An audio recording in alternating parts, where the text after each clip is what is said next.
Did you know that Marie Antoinette's children faced unimaginable hardships during and after the French Revolution? To understand their tragic destinies, let's take a closer look. Marie Antoinette and Louis XVI brought 4 kids into a life filled with ultimate royal power, along with sky-high future expectations. Historical forces carried their fortunes into destruction while they faced their inevitable demise. On December 19, 1778, Marie Therese Charlotte emerged as the first child of Louis XVI and Marie Antoinette. The nation held her in affection under her family name Madame Royale, as they relied on her to continue the Bourbon line of descendants. Following the first shock of discovering her gender, Marie Therese secured her parents' complete affection. Royalty surrounded this young lady, who excelled at proper behavior lessons from early childhood, while receiving plenty of court affection. Versailles' rich atmosphere hid her from the fact that her existence would soon develop beyond expectations. The Bourbon dynasty gained a son named Louis Joseph when he finally arrived in 1781. France rejoiced because this infant son would someday assume the throne of France. The birth of the young prince brought great happiness, but people started talking about his uncertain future. From an early period, his weak constitution hampered him because he suffered numerous medical problems. Despite his weak state, his body could not meet the demands of becoming Dauphin due to the royal expectations. Tuberculosis slowly destroyed his weak body, yet his loving mother's care could never stop his doomed future. When Louis Joseph passed away in 1789, Louis Charles became responsible for carrying forward the family legacy. Born in 1785, Louis presented himself as an active and excitable boy before he captured court members' hearts with his goofy grin alongside his loving personality. Queen Marie Antoinette displayed a great love for this little one by calling him Chou d'Amour, darling cabbage.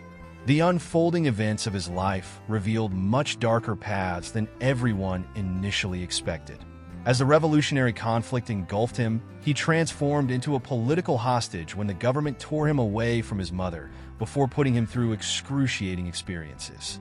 Born in 1786, Sophie Helene Beatrice became the youngest among her royal siblings. During her first year of life, Sophie Helene Beatrice suffered and died in 1787 despite Queen Marie Antoinette's attempts to save her. Marie Antoinette bore her sadness without speaking because Sophie's passing was intolerable, yet she maintained both her queenship and mothership responsibilities. Among all settings in 18th century France, the Palace of Versailles exemplified the pinnacle of luxury together with its opulence. The royal children of Marie Antoinette played in this magnificent palace, which combined elaborate gardens with luxurious balls under lavish royal comforts. The children of Marie Antoinette received constant care from myriad wet nurses, tutors, and servants, starting from their birth onwards. Young Catherine and Louis of France lived with expensive silk clothing, ate royal chef-prepared delicious foods, and owned imported European toys. Public perception of the Queen as wasteful changed when people saw how deeply she participated in raising her children. She rejected royal convention to utilize loving interactions with her children through extended periods of play and storytelling before bedtime. Marie Therese received princess training appropriate for future royal consorts, but the young Dauphins learned all necessary royal skills needed to govern a kingdom. The educational regime required them to study both history and languages and military tactics. Despite her family's royal fortune, Marie Antoinette made a conscious effort to teach her children humility alongside goodness. Marie Therese built the Petit Trianon Retreat at Versailles, which functioned as her private retreat for escaping formality so she could experience life in the countryside with her children. Protected from courtier attention by simple linen garments and queen-owned animals in the Queen's Hamlet domain, people visited during their afternoons. The peaceful moments stored up treasure for fate to bring them to ruin. The phlegmatic exterior of Versailles witnessed Marie Antoinette's youngsters enjoy the gardening space while the exterior society transformed with haste. People at that time were unaware that increasingly heated complaints from those with little food and who were unsatisfied had been building among France's population. Royal opulence combined with broadened poverty and revolutionary concepts plagiarized the basic populace. Before the start of Europe's dark chapter, King Louis XVI's wife Marie Antoinette and her family witnessed the riot that destroyed the Bastille prison in 1789. As the difficult situation progressed, Marie Antoinette had to take on an even more critical maternal role. As she embraced the risks they faced, she prioritized keeping her children ignorant about the crumbling condition of their kingdom. The queen stood with her children as she spoke softly to them, while she was aware that their futures were in danger. During times of rising tension, the royal family experienced forcible relocation from Versailles to the Tuileries Palace in Paris. Historic royal splendor represented nothing compared to their current surroundings. Every cheerful atmosphere disappeared when fear and perplexity took their place. Underscore baseline, their surroundings had shifted dramatically since laughter and luxury were replaced with revolutionary surveillance, which recognized the royal children as imperial symbols of unpopular rule. Absorbed by instinctual motherhood, the queen maintained quiet determination while risking everything to defend her sons and daughter. However, the revolution was merciless. An unsuccessful attempted escape to Varennes proved disastrous in 1791, which eliminated every opportunity for safety for the royal family. Under revolutionary control, the royal children lost their parental protection because their futures now depended on people who sought justice or vengeance. Throughout the threatening situation, Marie Antoinette never stopped loving her children. Within captivity, she made earnest attempts to convey feelings of everyday life through her behaviors. To keep creating an illusion of safety for her children, she taught them, sang lullaby songs before bedtime, and preserved hidden moments of hope. Living with their mother in the hostile environment washed off their world Marie-Therese and Louis Charles, since their mother remained their only beacon of safety. The revolutionaries inflicted their worst pain by forcing a complete break between children and their parents. Absolute separation tore Louis Charles from the arms of his mother when revolutionaries took custody of the Dauphin. Without knowledge of his situation, he started crying for his mother since they separated him from her. His tragic descent started when this split occurred. Marie-Therese remained behind at Versailles as she survived through her years by watching her family's sad descent. The memories of happy times at Versailles continued to sustain her throughout her hope for the impossible redemption that would never materialize. When the revolution reached its height, the survival of Marie Antoinette's children became embroiled in the downfall of the royal monarchy. King Louis XVI became the first member of the royals to face death by guillotine execution in 1793. Marie Antoinette died shortly after her husband and their children became parentless in a France that rejected them. Louis Charles, who royalists now call Louis XVII, subjected him to unthinkable maltreatment. His petite body shrank away inside the gloomy prison space as isolation and painful treatment destroyed his emotional strength. Marie-Therese survived physical suffering, but she bore witness to the complete disappearance of her dear family one by one. The location of Louis Charles vanished into obscurity, while people made many conjectures for extended years. The public held different theories about his fate, that he might have escaped his jailers, or that captors had placed another child in his place. In 1795, the confirmation emerged that Louis Charles, if the lost prince had survived, had died a pitiful death from disease and poor care while spending his last days alone.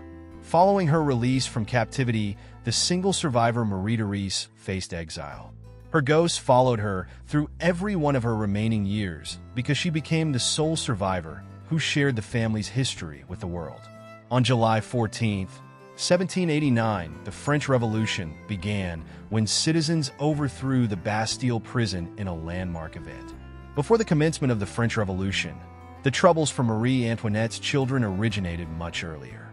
The French population endured years of escalating discontent, which emerged from royal extravagance that strained their buying power for bread.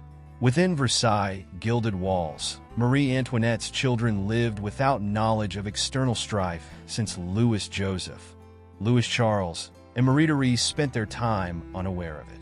The royal children spent their time having fun in the splendid gardens of Versailles, while masters of the household provided unlimited service to them under expensive silk attire. The starvation that plagued French commoners outside Versailles palace gates encouraged their virulent resentment against the royal family that soon escalated into open revolt. Marie's children faced their first genuine terror on October 5, 1789, when the Women's March on Versailles unfolded. Thousands of women attacked the palace through their anger at the surging bread prices and monarchic luxury. Wielding pitchforks and knives as weapons, the mob demanded entry to see the king because they would stop at nothing to gain access. Rioters forcefully entered the palace by breaking through doors as they murdered guards on their march through multiple halls in their attempt to find Marie Antoinette. Scrutiny-free passages enabled her to sprint to her children as she avoided certain death. During the chaos of the riot, little Louis Charles, who was only 4 years old, held tightly to his mother because he was terrified by all the yelling and gunfire ringing in the palace. She managed to keep calm, but Marie-Therese showed uncontrollable fear through her eyes that day. The rioters orchestrated a confrontation in which they ordered the king and queen alongside their children to evacuate Versailles and return to Paris. The family had no alternative but to gather their things while they traveled under emasculating conditions to reach the capital. The children started to understand their lives were in jeopardy when they walked amidst threatening crowds who shouted abusive words during their journey through the streets. Once reaching the Tuileries Palace in Paris, they discovered themselves trapped in lavish detention under ceaseless surveillance. All remnants of Versailles' glorious protection faded into oblivion as the royal family's destination became Paris. A deafening blow occurred in 1792 as royal family members surrendered their freedom to live in the ancient fortress known as the Temple, which stood right in Paris's center. All contact between the children and their governesses and playmates ended suddenly as authorities removed the children from their normal environment. There was excessive trauma for Louis Charles, who was 7 years old at that time. At the age of 7, he lacked comprehension about being prohibited from playing in gardens while needing to lower his voice when he talked. His previous bright blue eyes, which had shown curiosity, had been replaced by fearful shadows. Louis Charles received all the comforting efforts Marie Antoinette provided, yet she remained powerless against his exposure to their deteriorating circumstances. Weeks changed into months when conditions in the temple worsened constantly. The prisoners only received basic food of sour bread, as well as watery soup. The children who once wore elegant fabrics now received plain, rough clothing provided by the savage system. They occupied themselves with reading their few approved books, yet entertainment was almost completely extinct because laughter and musical celebration had vanished from their lives. A horrible turning point occurred on the day when Louis XVI was separated from his children.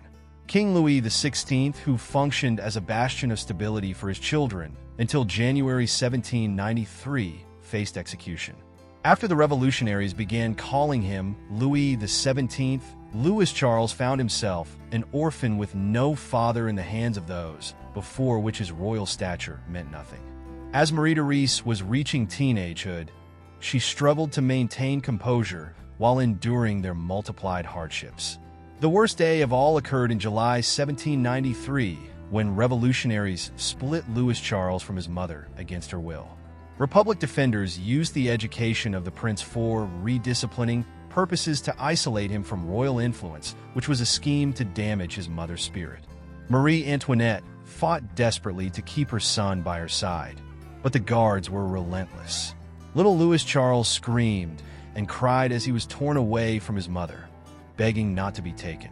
The queen, once a powerful and regal figure, was reduced to a sobbing, broken woman, pleading for mercy that would never come. In the hands of his captors, Louis Charles was subjected to brutal psychological torment. He was coerced into signing false confessions against his mother and was encouraged to denounce his family. The once lively and affectionate boy became withdrawn, barely speaking, and often sitting for hours in silence. He was kept in a tiny, filthy cell where he fell into neglect and illness. Marie-Therese, left alone with her mother, suffered in silence, bearing witness to her mother's decline. The bond between mother and daughter grew stronger, but deep down, they both knew their days together were numbered. On October 16, 1793, Marie Antoinette was executed by guillotine. The woman who once ruled as the Queen of France was now just another victim of the revolution, and her children were left orphaned at the hands of their captors. For Marie-Therese, the loss was unbearable. At just 15 years old, she was forced to navigate life without the guidance of her mother. As for Louis Charles, his fate took a darker turn. Isolated and neglected, he deteriorated both physically and mentally. The bright and cheerful boy who once laughed and played in the gardens of Versailles was now a ghost of himself. Malnourished and suffering from tuberculosis, he eventually succumbed to his illness in 1795 at the age of 10. His death was shrouded in mystery, with some claiming that he had been secretly replaced by another child, sparking rumors that persisted for years. Marie-Therese, the sole survivor, remained imprisoned until 1795 when she was finally released and sent into exile. She carried the weight of her family's tragedy with her for the rest of her life, never fully escaping the ghosts of the revolution. The arrival of Louis Joseph Xavier François guaranteed France's royal dynasty future when he was born on October 22, 1781. People celebrated the birth widely across the nation. France erupted in universal joy since the throne had finally guaranteed its royal succession. King Louis XVI and Queen Marie Antoinette burst with joy because their dynasty's succession received assurance with the birth of a male royal heir. Across France, people celebrated exuberantly as the Versailles court joyously rang with musical harmony, while people laughed while enjoying luxurious feasting. From his first moment of existence, the sole male heir of France was burdened by mounting expectations. All aspects of life prepared him for leadership because he stood as the Dauphin of France. Everything about him, from lessons to behavior to emotional responses, received formal preparation to develop him into France's king of the future. Soon after birth, Louis Joseph faced a court of tutors who established fundamental principles to guide him toward kingship. Students received training that covered diplomatic abilities alongside government skills and battle strategies, although alerts about exterior palace conditions remained blocked from them. France's population expected Louis Joseph to lead their nation to economic salvation because people considered him a hopeful representation of forward-thinking leadership that promised to bring better times. But fate had other plans. Even with his position as royal prince and the fantastic medical treatment available to him, Louis Joseph struggled with his health throughout his childhood. The symptoms of his weakened body revealed themselves when he was still young. His fragile physical condition stopped him from matching the demanding traditional requirements of royal leadership because he remained ill frequently. When his little body turned 2, he started experiencing fever episodes accompanied by watery coughs that made his mother fearful about his overall well-being. Throughout history, Marie Antoinette has earned a reputation for lavish spending, yet she cradled a strong bond with her children while molding maternal devotion towards them. She invested numerous hours caring for Louis Joseph as her eldest son, which led her to abandon court responsibilities to manage his care directly. From the perspective of her era, Marie Antoinette recruited the top physicians, but medical science in the 18th century was insufficient.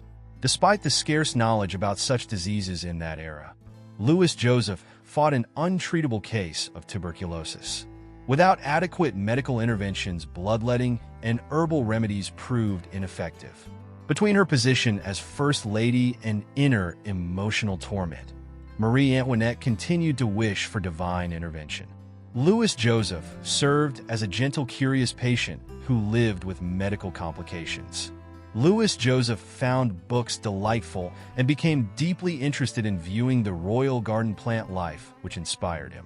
Through her care, the Queen developed his intellectual interests by reading to him while she kept him engaged in his learning. Publicly strong, the royal family confronted escalating palace dread because the prince's illness was growing worse.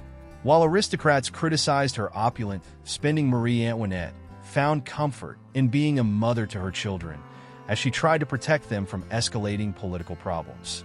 At the age of 5, Louis Joseph exhibited clear signs of deteriorating health. Once filled with energy, the weakness stole his strength until his legs became too weak to walk properly. Swept up in hopeless despair, the Queen tried doctoring advice both from foreign countries and faith healers without success. While Louis Joseph's health declined progressively, the becoming political turmoil in the country intensified. Public hostility toward the ruling regime intensified because of inadequate bread supply and higher taxation alongside distributions of wealth. The approaching revolution became symbolically linked in the minds of people who supported both sides through the young royal prince. Fans regarded the prince as France's harmless leadership of tomorrow, but revolutionaries portrayed him as a symbol of royal rule and suppression. In time for early 1789, Louis Joseph's health took a turn for the worse. His illness kept him bedridden while he weakened further and further. Throughout the period when Marie Antoinette stayed close to his side, he received constant care even from critics who viewed her actions negatively. Full mourning concealed the family's heartbreak as political tensions within France intensively heightened. King Louis Joseph passed away on June 4, 1789, surviving his brief 7-year lifetime. The passing of Louis Joseph hit his family harder than anyone else would believe while reflecting the changing world order of the resurrected monarchy. The Queen sank into isolation during public events because of her deep sadness. His sudden passing in July of 1789 happened seconds before the Estates General met and signaled the start of the French Revolution. After Louis Joseph's death, his younger sibling Louis Charles inherited the Dauphin status as France was falling deeper into revolutionary hostility. The story of a survivor continued after his time through multiple fake claimants who presented themselves as the lost Dauphin for numerous years. DNA tests from the 21st century's end confirmed his identity, marking the end of a historic mystery. All three of King Louis's descendants demonstrated how social status fails to preserve lives during times of historical change, thus presenting royal heritage as a symbol of an exhausted political order. If you enjoyed this story, don't forget to subscribe to the channel, like the video, and share your thoughts in the comments below. We'd love to hear from you.